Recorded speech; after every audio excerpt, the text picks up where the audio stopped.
Coming up on OU Nightly, another major hitch in Oklahoma's efforts to carry out the death penalty. Native American studies receive a big boost, and gender-neutral bathrooms coming to Norman. OU Nightly starts now.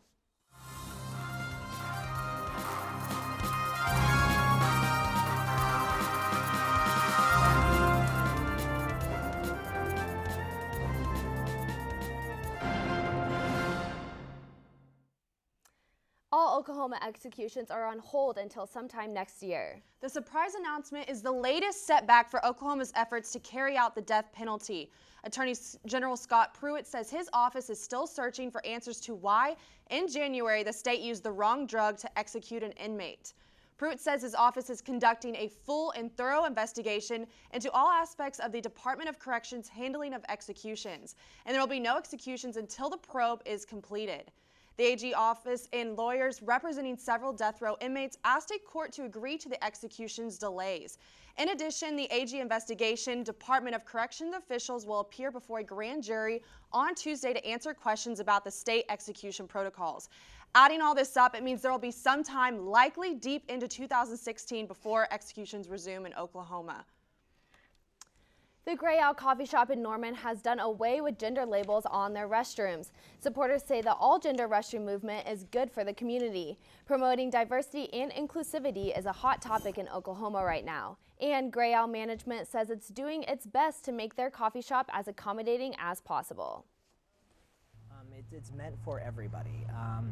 And I kind of see it as like a stepping stone to bigger things in terms of transgender equality. Oklahoma is working on becoming more inclusive and diverse. Norman is taking action towards change. Hey guys, yeah, so we had that cold front move through the area overnight last night. We're looking at a 21-degree temperature difference from 24 hours ago, so a big change. Now looking at our current temps outside right now, 64 in Norman and Oklahoma City, with the hot spot being Idabel at 80 degrees down there. Now, coming up in weather, I'll talk to you more about these cooler temps. I'll give you your game day forecast, and I'll tell you about the potential for precip that we have coming up next week. Ladies, back to you. Thank you. Pending the approval of the OU Board of Regents and the Oklahoma State Regents for Higher Education, the Native American Studies program will be elevated to a department. OU Nightly's Shay Hawashian introduces us to the program's director. The university is committed to the permanence of Native American studies. After President Burns' announcement at the Indigenous Peoples Day celebration, the push to create a Native American department is moving rapidly. Dr. Amanda Cobb-Greetham believes the department will be approved in December. On the issue of changing the student name? I don't expect our name to be changed at any time, but I do think that the elevation of Native American studies provides people with an opportunity to always learn more about American Indian history. The department might not be getting a new building just yet, but they are already moving into the second floor of Copeland Hall. Shea Awashian, OU Nightly. Dr. Cobb-Greetham, a Chickasaw tribe member, said the Native American Studies program will be converging with the Native American Language program. Autumn leaves bring winter trees, and this morning Norman gave 100 of them away. The free trees are part of a long effort to replace hundreds of trees lost in the vicious 2007 snowstorm.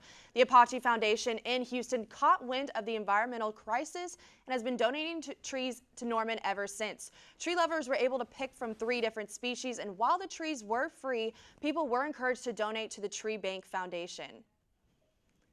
Yeah, that's awesome. Yes. I'm really happy to hear that. Well, still ahead on OU Nightly, a local business that may make those movie nights a little less expensive. Plus, the Sooners are preparing for a big game this weekend.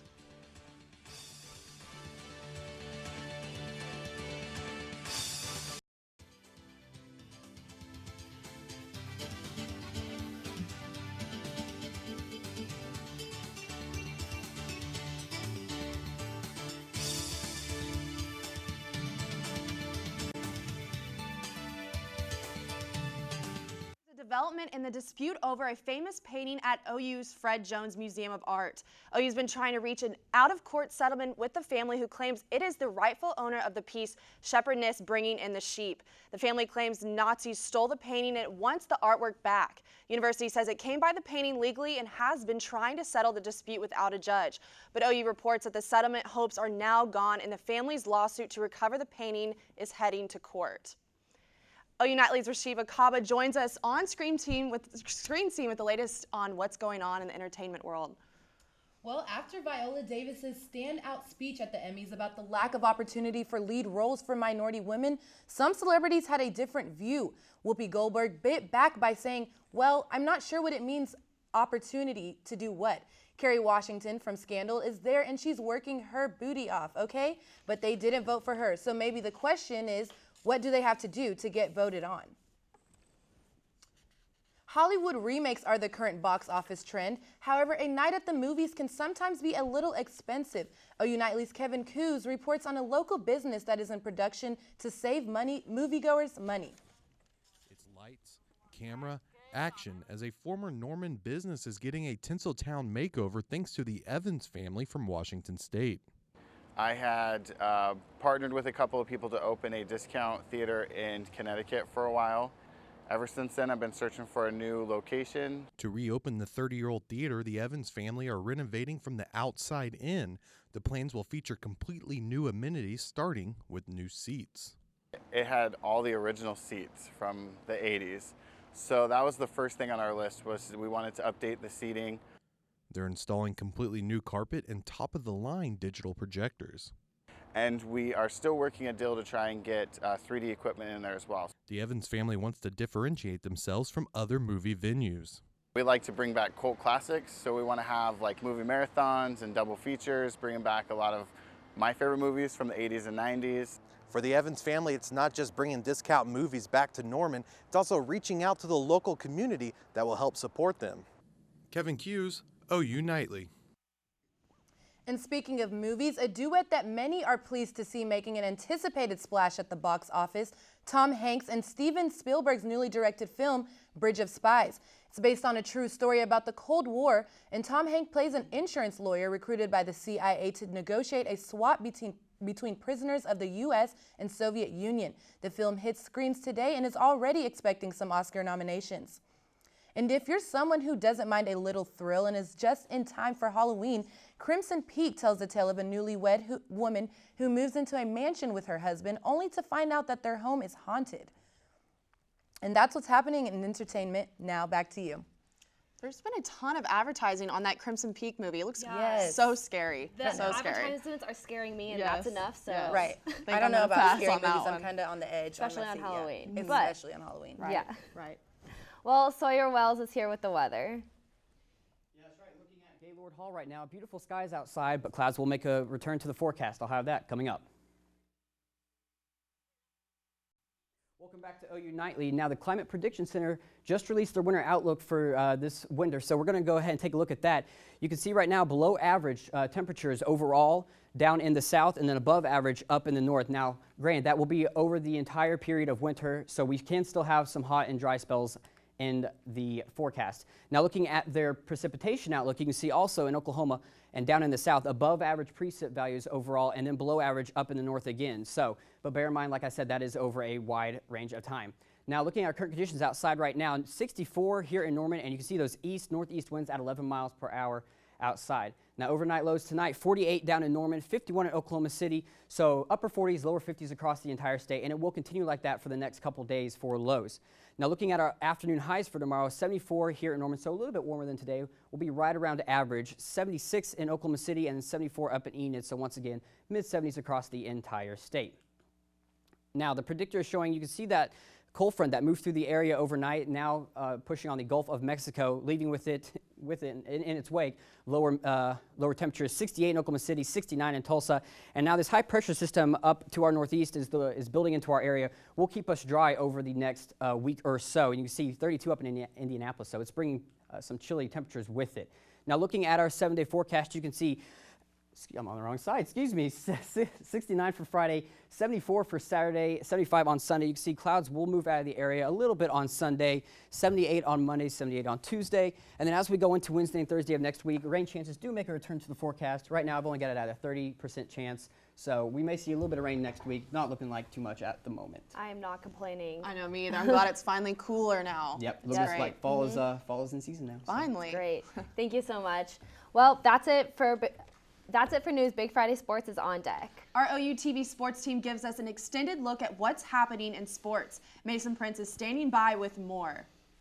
All right, thanks, guys. Today on Big Friday Sports is a big weekend in Sooner sports. We'll preview all the action. Plus, after their first loss last week, the Sooners try to bounce back tomorrow against K-State. We're coming up next.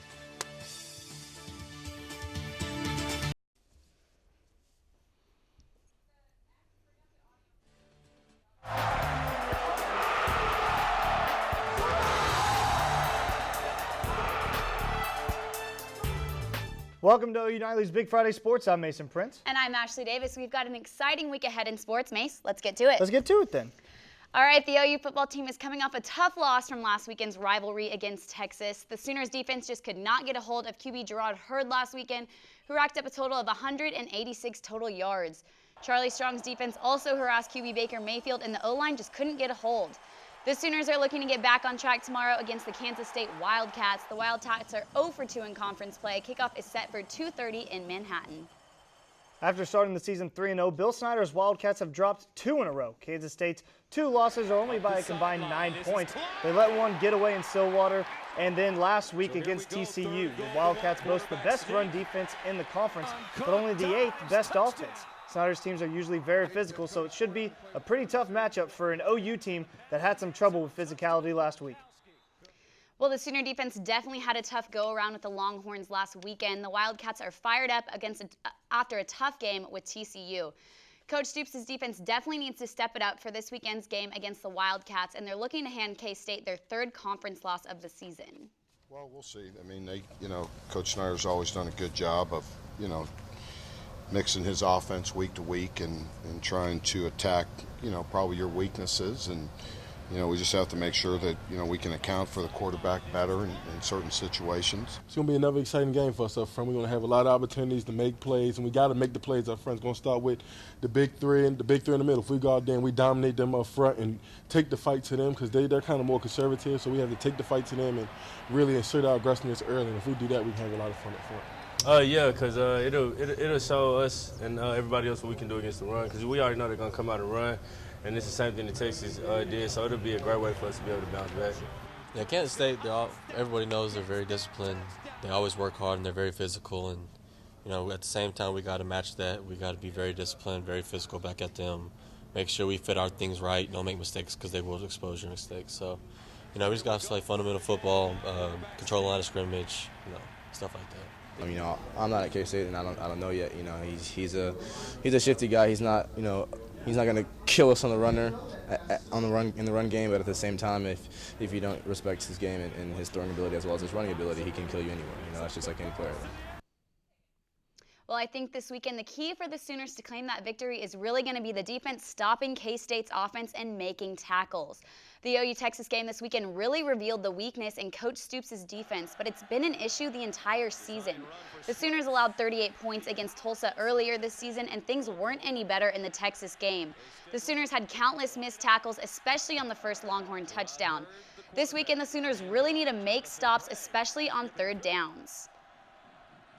Look, let's face it, the line has to step up for the Sooners on the offensive side of the ball. It was a rough game for the Big Hogs last week, but that was last week. Time to move on. Kansas State ranked 6th in the Big 12 in total defense, but are averaging almost 3 sacks per game. Baker Mayfield was sacked 6 times last week. That absolutely cannot happen against the Wildcats. Baker can help out his line by getting rid of the ball quicker, so look for Lincoln Riley to dial up some short screens and short passes.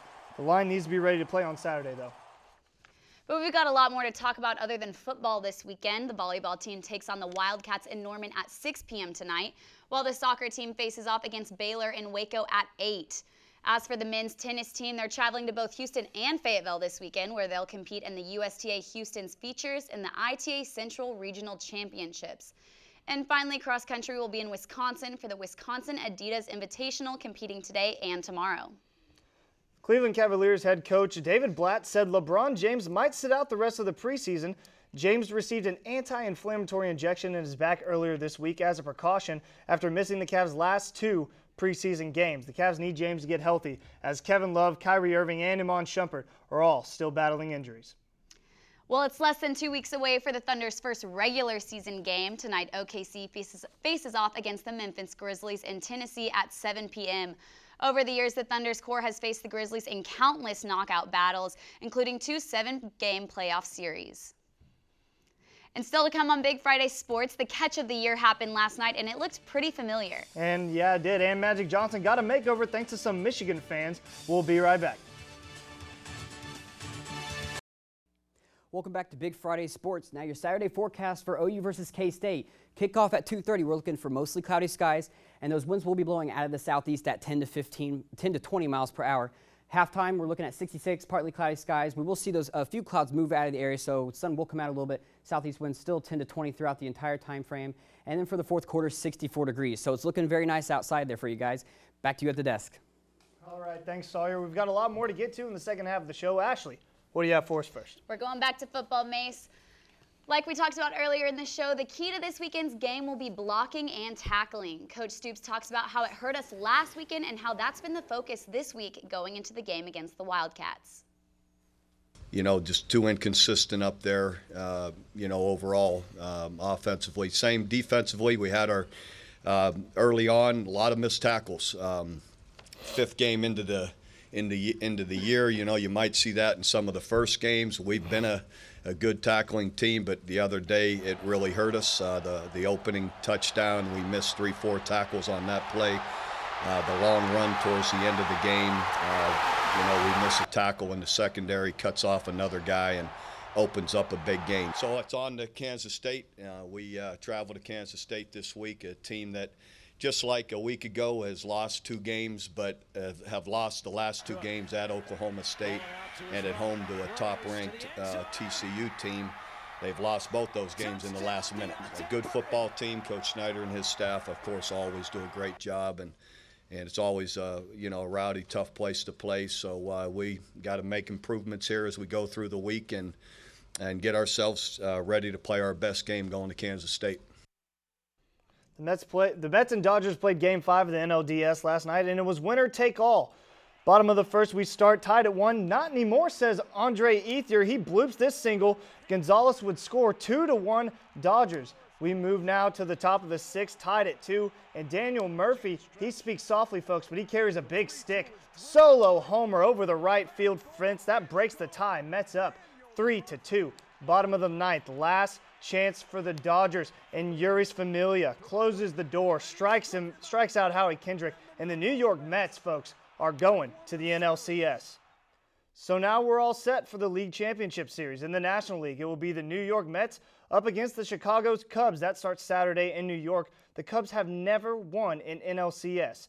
And tonight, the Kansas City Royals are back in the ALCS for the 2nd year in a row, and the bat-flipping Blue Jays of Toronto are back in the ALCS for the first time since 1993 when they went back-to-back. Game 1 is tomorrow night in Toronto, the 6th, as Drake says. All right, last night the Saints beat the Falcons in an upset right there. Matt Bosher has a punt block by Michael Monty. Monty scoops it up and recovers it for a 4-yard touchdown, 14-0 for the reeling Saints. In the second quarter, Matt Ryan throws this beautiful 7-yard touchdown to Roddy White for the first Falcons touchdown of the game. Late in the 4th, Drew Brees hands it off to Mark Ingram and goes straight into the end zone. The Saints claim the victory 31-14.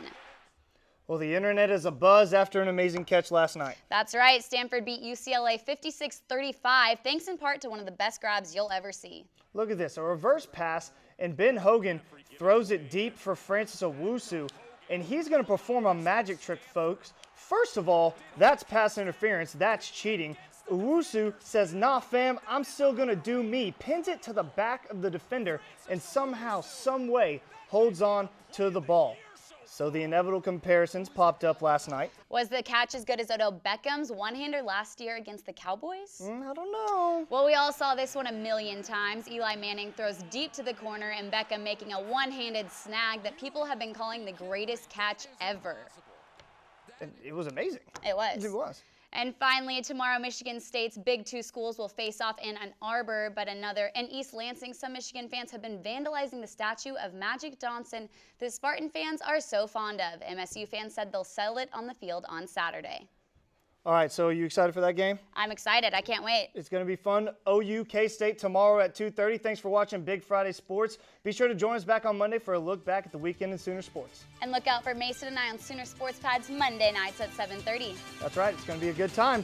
Have a good weekend. Good night.